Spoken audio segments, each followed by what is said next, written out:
This is Brother Peter Diamond, vaticancatholic.com.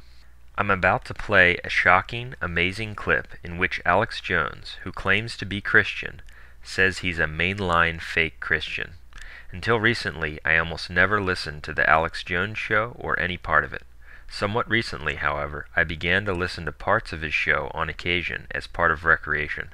I believe it was providential that I came across this clip.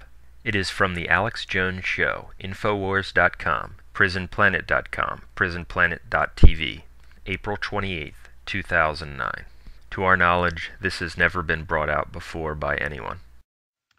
And you were just an anthropologist, sociologist, looking at what the elites really believed. They're a bunch of bloodthirsty killers that want to kill everybody for Gaia. Earth First Battalion and the Pentagon, all of this. And so when Steve talks about all this from his Christian perspective, and I'm a Christian as well, not a mainline fake Christian, regardless, the real data shows that. And so we have to look at this when they're saying swine flu virus may cause global pandemic.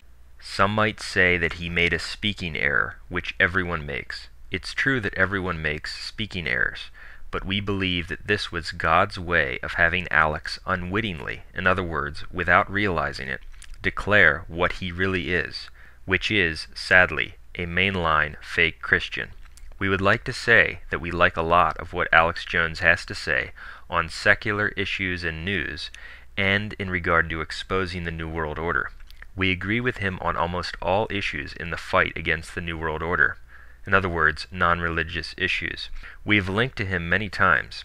Since he is a Protestant, we of course never endorsed his heretical and false religious views, and because he focused mainly on secular news, we didn't feel that it was necessary to do an expose of how he is, sadly, a false prophet and a fake Christian. We have also sent him materials trying to show him the truth about the Bible and the Catholic faith.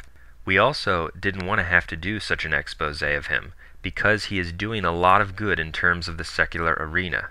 But Alex Jones recently endorsed one of the most vicious attacks on Catholicism that has ever been produced. Filled with lies, this so-called documentary paints Catholicism as essentially the center of all evil, the enemy of the Bible, and the popes as murderous abominations, among many other things.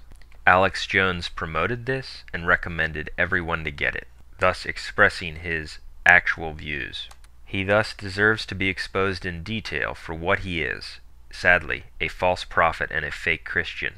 We hope that Alex Jones sees the light and converts to the traditional Catholic faith, and by what we have said and pointed out, we are not saying that Alex Jones' material cannot be viewed for secular news, analysis, and information. We will discuss this more in depth in a program called Alex Jones, the Good and the Evil, vaticancatholic.com.